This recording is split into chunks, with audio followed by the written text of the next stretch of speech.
Rebonjour à tout le monde. On va reprendre la session avec, sur le même principe que ce qu'on vous a présenté ce matin avec Simon et Caroline, le top 5 de la littérature, cette fois-ci en termes de membres inférieurs et plus particulièrement de genoux. Et pour cela, on va vous présenter un top 5 réalisé par César et nous avons la chance d'accueillir le docteur Sandri Cotet pour la modération de ce topo. Donc, n'hésitez pas à poser vos questions dans le chat et on y répondra à la fin. Et je laisse la parole à César. Bonjour à tous, je vais donc vous présenter une sélection de 5 super articles publiés sur le genou en 2020. Donc la méthodologie est assez simple, j'ai sélectionné les journaux avec les plus gros impact factors publiés en arthroscopie de genou et un petit cocorico avec l'OTSR. Donc on a pris en compte les articles originaux avec une exclusion des revues de littérature et méta-analyse en sélectionnant de façon purement subjective les articles traitant de sujets différents. En cinquième position, cette étude publiée par Higgins dans Arthroscopie qui s'intéresse à l'utilisation d'une application mobile dans les post-opératoires de chirurgie du croisé pour voir si cela permet de diminuer le coût du suivi. L'objectif de cette étude est donc d'évaluer si l'utilisation d'une application mobile peut réduire le nombre de visites en post-opératoire après reconstruction du LCA et ainsi diminuer le coût global pour le patient et pour la société de la prise en charge. Deux groupes ont été randomisés, un avec l'application mobile, l'autre sans application mobile. L'objectif c'est de savoir le nombre de visites dans les 6 premières semaines post-opératoires, mais également le coût que cela va engendrer et la satisfaction et les complications. Le résultat est sans appel puisque les patients qui ont une application mobile en post-opératoire ont un coût pour la société et pour eux-mêmes 2 fois moins important que les patients sans suivi avec application mobile qui vont reconsulter de façon plus importante. Aucune différence significative n'est retrouvée en termes de satisfaction ou de commodité, également au niveau des scores cliniques post-opératoires et des complications. Donc pour tous les chirurgiens, dans le post-opératoire, les rappels de patients et les demandes de rendez-vous en urgence pour des raisons diverses est un problème. La solution est apportée par cette application mobile qui est un moyen simple de réassurance des patients qui permet d'éviter des consultations et des avis inutiles. Donc la morale, c'est que vivre avec son temps, ça peut aussi aider le chirurgien. La question est si on développait une application de suivi française. La médaille au chocolat pour cette étude de Martin Murray, publiée dans la JSM, qui a comparé à 2 ans de recul les réparations de croisés avec un scaffold par rapport aux reconstructions. Pour remettre dans le contexte, de bons résultats sont publiés pour les ACL Rupert, mais chez des patients présentant des ruptures proximales et moins actifs, mais principalement ce sont des séries rétrospectives non comparatives.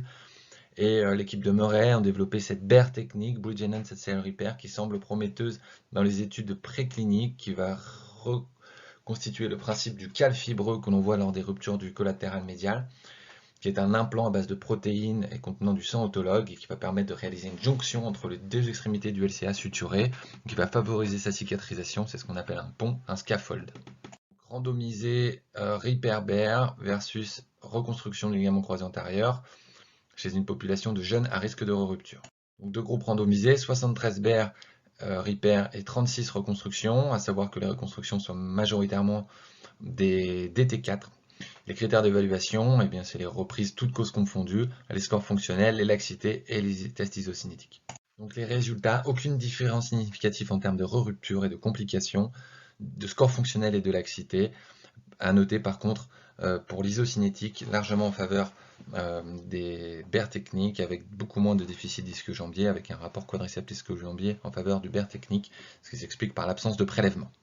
Donc cette étude répond à un problème, c'est que les repairs sont à plus haut risque de rupture chez les populations à risque et apporte une solution avec cette BER technique qui ne retrouve pas de différence significative sur les taux de rupture et les résultats cliniques, même si les effectifs restent faibles, ça reste à confirmer. La morale, c'est que les réparations du LCA ont de l'avenir. La question, c'est ne vaut-il pas mieux prendre le risque d'un échec de repair ? Et on monte sur le podium avec cette étude en 3e position qui va s'intéresser aux facteurs de risque de Cyclope dans une grande série rétrospective de 3633 patients publiés dans la JSM. Donc le syndrome de Cyclope est assez fréquent après la chirurgie, les facteurs de risque sont supposés mais non connus et la conservation du reliquat du LCA est évoquée comme un facteur de risque Donc l'objectif, c'est de déterminer les facteurs de risque de cyclope dans une grande série rétrospective. Donc, il s'agit d'une étude rétrospective sur 3633 patients opérés d'une reconstruction du LCA isolé. Les résultats montrent un taux de cyclope de 1,8% dans cette série. Ce qui est important de noter, c'est que chez les patients qui présentent un déficit d'extension à 3 semaines ont un risque de cyclope 2 fois plus important et à 6 semaines un risque de cyclope 8 fois plus important.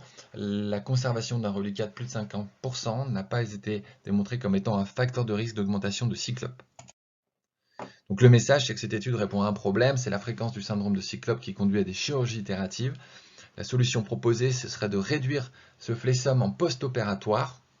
La morale, c'est des gestes simples pour améliorer nos résultats. Et la question, c'est oui, ne faut-il pas prévoir un suivi systématique à 3 semaines et 6 semaines pour tous?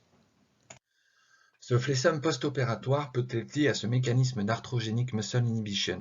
C'est un mécanisme réflexe complexe d'origine centrale qui peut souvent être lié à l'inflammation, la douleur ou l'épanchement en post-opératoire avec une altération à 2 étages.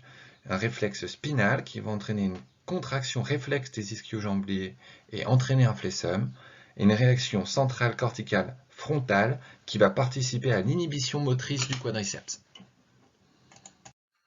Et en deuxième position, cet article publié par Cavagnac dans AGNSM, qui est une étude anatomique qui s'intéresse à la relation entre le tendon du semi-membraneux et la corne postérieure du ménisque interne. Donc, le semi-membraneux aurait un rôle dans la physiopathologie des remplésions. Donc l'hypothèse, c'est que ce tendon possède une branche qui s'insère sur la cône postérieure du ménisque médial, mais également que le ligament méniscotibial est inséré sur le bord postéro-inférieur du ménisque interne. Il s'agit dans ce cas d'une étude anatomique sur 14 genoux, avec des prélèvements en bloc et des lames histologiques qui sont réalisées. Sur cette dissection, très bien le tendon direct du semi-membraneux et surtout la branche capsulaire du semi-membraneux qui vient au contact du ménisque médial. On voit bien sur cette tranche brute de 5 mm d'épaisseur en coupe, cette branche capsulaire du semi-membraneux qui est en relation directe avec le ligament méniscotibial et la capsule, et derrière le ménisque médial. Cette coupe histologique nous montre dans le détail la capsule articulaire, le ligament méniscotibial et cette partie graisseuse entre le ménisque et la branche capsulaire du semi-membraneux. Cette étude répond à un problème, c'est que la physiopathologie des remplésions est incertaine. Une solution proposée, c'est que la relation directe du semi-membraneux avec la corne postérieure du ménisque médial peut être à l'origine d'une remplésion lors de la contraction réflexe du semi-membraneux. La morale, c'est que pour rétablir l'anatomie, il faut rétablir la continuité du ligament par la réparation des remplésions. Et la question, c'est faut-il réparer systématiquement ces remplésions? Pour certaines équipes, cela est parfaitement admis. Pour d'autres, cela reste débattu. Donc en numéro 1, cette étude de Stability Study Group publiée dans AJSM, qui est une étude randomisée comparative de reconstruction isolée versus ténodèse latérale à 2 ans de recul. Donc l'hypothèse principale de cette étude est que l'adjonction d'une plastie antérolatérale permet de réduire le risque d'échec clinique de reconstruction du LCA chez les personnes jeunes et actives, qui est définie par une laxité rotatoire persistante ou une re-rupture. Donc c'est une étude randomisée, 312 reconstructions isolées versus 306 reconstructions combinées chez des patients de moins de 25 ans avec une instabilité majeure et désireux de reprendre le sport pivot-contact. Et le critère d'échec est l'échec clinique par instabilité rotatoire persistante ou la rupture de la greffe. Le résultat est sans appel. Chez les 14-19 ans, diminution du risque de rupture par 2,5. Chez les 20-25 ans, diminution du risque de rupture par 6. Aucune différence des score clinique à 2 ans, aucune différence sur les reprises d'activité à 2 ans.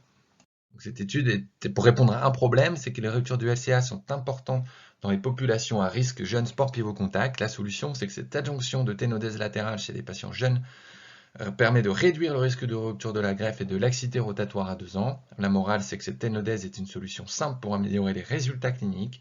Et la question, c'est faut-il la proposer de façon systématique chez les populations jeunes sport pivot contact. Voici d'autres articles qui auraient pu faire partie de ce classement, que je vous invite à lire. Merci beaucoup pour votre attention et maintenant place aux questions. Merci beaucoup César. On n'a pas de questions dans le chat. Je vais laisser la parole au docteur Sonnery Côté pour ses remarques et ses éventuelles questions sur ta présentation. Salut César, tu m'entends? Je t'entends pas moi. es en mute, non? César, il faut remettre ton micro. Excusez-moi, j'ai un petit souci de micro. Tu m'entends, Bertrand, c'est bon? Ouais, donc écoute, bravo, merci pour ce top 5. Chacun en pense ce qu'il veut. Moi, j'ai des questions un peu plus globales. Globalement, est-ce que vous, dans les CHU, vous lisez? Vous êtes incité, vous le faites spontanément? C'est quoi le système? Oui, alors c'est vrai que au début, on lit beaucoup tout ce qui est livres, les non-publications scientifiques à proprement parler, je pense, quand on débute l'internat. On a même commencé par le MC. Après, en termes de lecture scientifique, je trouve que ça vient un peu avec le temps. Une fois qu'on a fait un peu le tour des livres publiés, on se met à lire un petit peu la littérature scientifique. Et puis on y est un peu poussé aussi par nos patrons, heureusement. En tout cas, moi, la lecture scientifique est venue un peu plus tard pour ma part dans l'internat. Plutôt dans la deuxième partie, quoi. Et ce que je veux dire, c'est que c'est des lectures systématiques avec des clubs chaque mois ou des choses comme ça, ou c'est en général vous mettez à lire des articles en fonction de ce que vous travaillez ou potentiellement sur les sujets c'est les deux, c'est ça. Les deux par curiosité personnelle et après par ce qui nous est indiqué quand on a des staffs ou parfois on nous évoque des sujets où on nous recommande de lire certains articles. Exactement. Et toi, Émilie, tu as la même expérience? Oui, alors effectivement, comme César, en début d'internat, on lit surtout plutôt de la technique chirurgicale et de l'anatomie.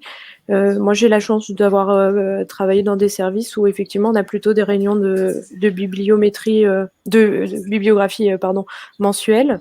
Et ça permet de se forcer à lire et surtout de rester critique dans les articles qu'on lit et ceux qu'on sélectionne.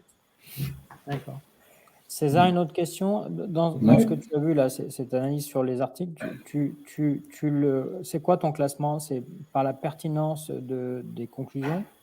C'est par l'importance du travail effectué, parce que tu as une petite expérience maintenant. Qu'est-ce qui te permet de classer du 5 au 1? C'est quoi les critères? Il y a plusieurs choses. Il y a déjà l'actualité, qu'est-ce qui est beaucoup débattu en ce moment.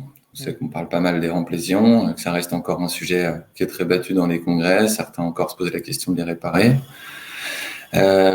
Donc, c'était principalement ça. C'est pour ça qu'en première position, j'ai parlé des ligaments antérolatérales, parce que c'est pareil, certains sont toujours pas convaincus des plastiques combinés. Donc, je pense que cette étude de Getgood, c'est pour ça que j'ai mis en première position, parce qu'elle vient en plus confirmer pas mal d'études qui sont sorties sur les plastiques antérolatérales, qui montrent quand même qu'on a des diminutions incroyables des taux de rupture.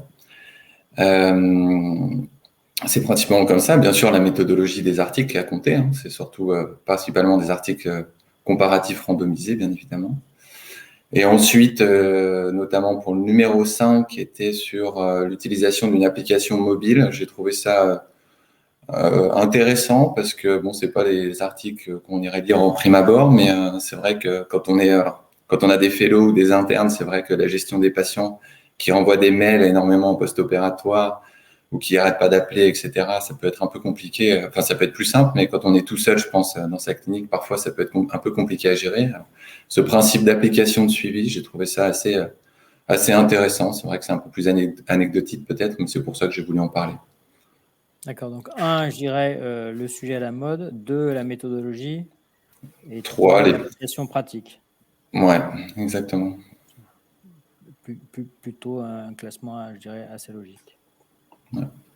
Alors, je sais pas si on en a parlé quand tu étais chez nous. Martin Murray a fait un travail extraordinaire sur tout ce qui est la biologie du LCA. Ouais, justement, c'est pour ça qu'on en a pas mal parlé. Ouais. C'est remarquable ce qu'elle a publié.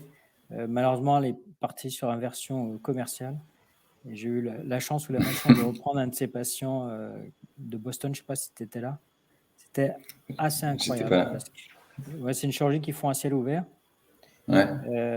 Donc, c'est un peu surprenant. C'est-à-dire que tu as une grande cicatrice. Et le gamin, il avait une échancrure absolument vide avec un ressaut comme j'ai jamais vu. Donc, je pense que c'est à pondérer, quoi. Probablement que la réparation, c'est un sujet effectivement dont il faut parler. Les sujets d'une boîte commerciale, c'est toujours un peu polémique, quoi. Oui, je l'ai mis parce que c'est vrai que c'était intéressant et puis parce que beaucoup parlent des repairs en ce moment, mais c'est vrai que la technique, je pense qu'elle Enfin, moi, personnellement, à part quelques schémas, je pense que, je sais pas si j'ai pas vu de vidéo de cette technique, comment ça se passe exactement en vrai, mais c'est vrai que ça peut paraître un peu difficile à réaliser. Après, voilà, après son étude, il y a que 36 patients dans le cas, dans la partie reconstruction. Bon, c'est les résultats Alors, qui si sont intéressants, mais je voulais dire aussi, faites gaffe à toutes ouais. ces histoires bon, alors, Thomas l'a bien dit, Thaïs aussi un peu, avec ses P à la con, quoi. Elle passe de 14%, non, ou 17%. Ouais, exactement, ouais. Sa technique à 5% avec une reconstruction, en disant c'est non significatif. Ouais. Faut pas déconner, c'est juste un Statistiquement, problème mais cliniquement, ouais, voilà, exactement. non, mais c'est juste De un puissance, problème quoi. de puissance, exactement. Donc, Ouais. méfiez-vous de ça parce que c'est 3 fois plus quand même. Hein. Ouais, tout à fait. J'ai exactement ce que je pensais aussi. Mais je l'ai mis pour en parler des repairs, de voir ce qui se font un peu aux États-Unis, mais je pense que ça reste quand même du domaine de l'expérimentation, bien évidemment, quoi. On va conclure parce qu'on a légèrement débordé. En tout cas, merci beaucoup César. Merci. Eh ben, merci à vous. Merci Bertrand. Merci Émilie. On va laisser la place à Sylvain et Alexandre qui nous ont préparé un super sujet, le genou multiligamentaire pour les nuls. Voilà, merci.